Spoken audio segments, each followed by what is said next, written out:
We're now joined by Chief Strategy and Transformation Officer at BT, Michael Sherman. Michael, thank you for joining us today. Good to see you again. And how are you?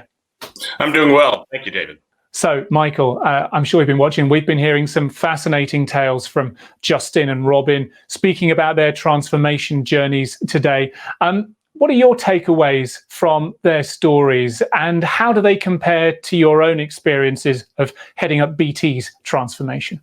Yeah, no, it's a great question. And first, the comment around you start with people.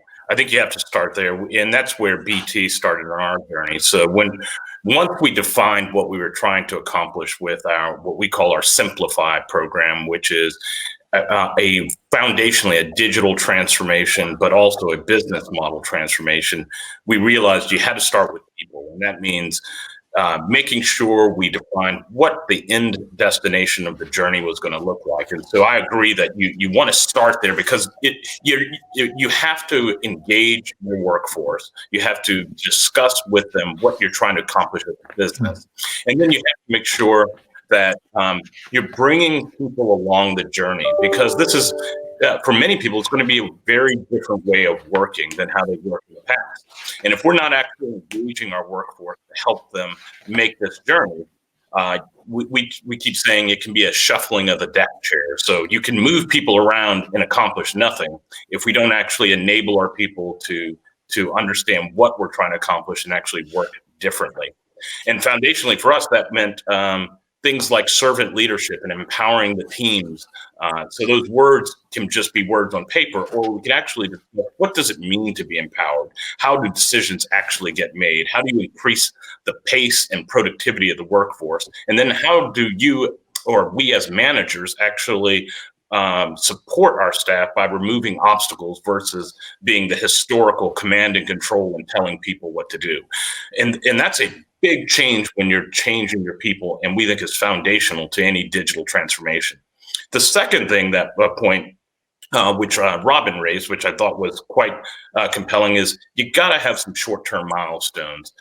The reality is, things don't change overnight. So the shuffling of the deck chairs problem again, if you just move people around and you don't describe how they're going to go on this journey and the short milestones that they're going to hit and achieve, eventually people will say, oh, I transformed because I have my new job title, or I have a Scrum board or a whiteboard, or these tools and techniques. But reality is those things don't transform. That's just the first step in getting people seated in the right positions. What we have to do is then say, well, at step 1 of the journey and step 2 of the journey and step 3 of the journey, what will you see? What will be different, and how will the world and your life and your way of working be better? And so I think those 2 points on engage your people, start with your people in the transformation, and then have some short-term milestones were 2 key points that we at BT believe in for our transformation on the Simplify program. So on that point about bringing people along with you, and that was central to Justin's story, certainly. What are the specific ways that you can do that? Because again, it's good to talk about, and it makes sense. But I'm curious about the practical ways in which you can ensure that your workforce are totally bought into it and are kind of like pushing you forward as a leader rather than you dragging them forward. Yeah, no, great question. First and foremost, I think you got to start with having real life examples for people to get around. Because, these things can look like very nebulous terms when we throw them out, and people go, well, I really don't understand what this is going to look like.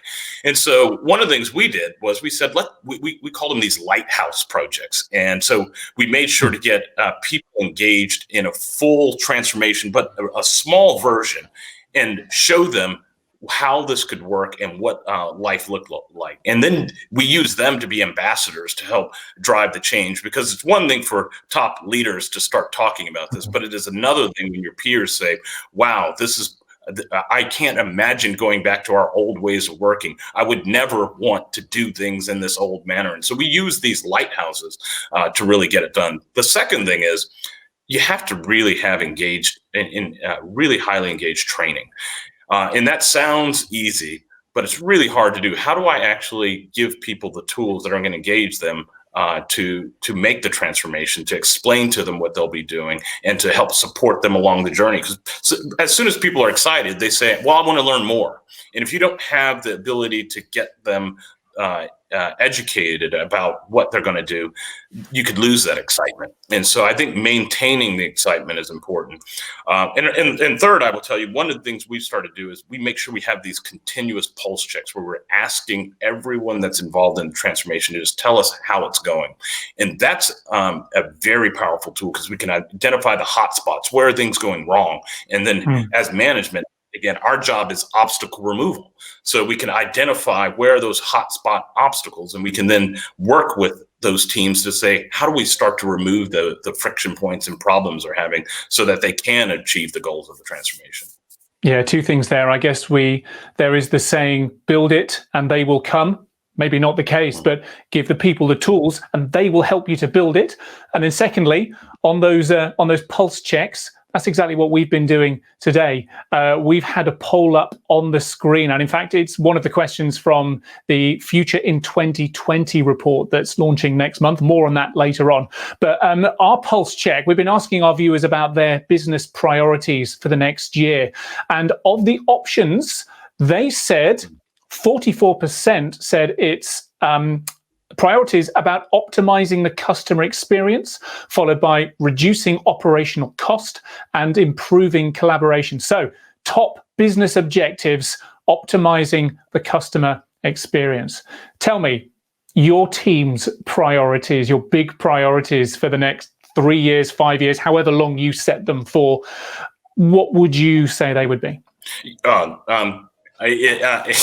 couldn't have set it up better, because first for us is we recognize that the industry and business has radically changed. Customer experience has to be at the forefront of all the teams. So by aligning in what we call value streams and agile squads, we are essentially saying, how do we engage with our customer at much higher frequency to ensure that what we're doing and how we're aligning is to serve the customer in the best way possible. And digital obviously is a great tool for them, but we want to know, what do customers want from us? And then how can we be creating products, services, and business models that optimize for our customer?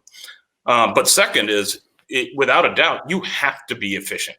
If you're not efficient, someone else will create a more efficient business, drive down prices, and then put you out of business. And we've seen this happen across many industries, where people drive a much more efficient business model and then others can't compete.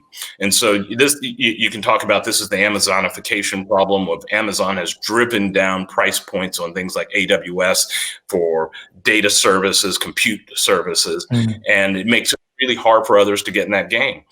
We have to be efficient in the telecommunications business for what we provide and the solutions we serve.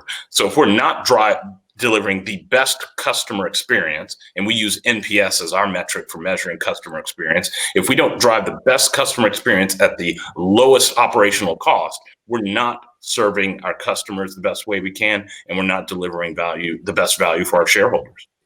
It's one of those things. Maybe it's just where we're at in 2020 now, but this concept of customer experience being our top priority. Looking back now, it's difficult to think how that would ever not be a top priority. So I just wonder what's changed in our mind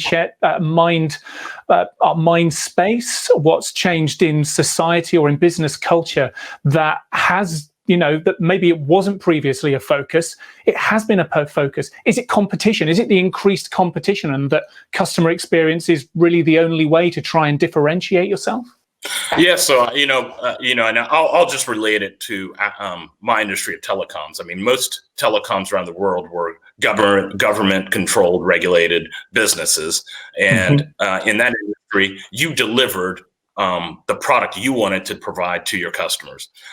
Didn't have to be a great product, didn't have to be a brilliant product, because there was no competition, as you said.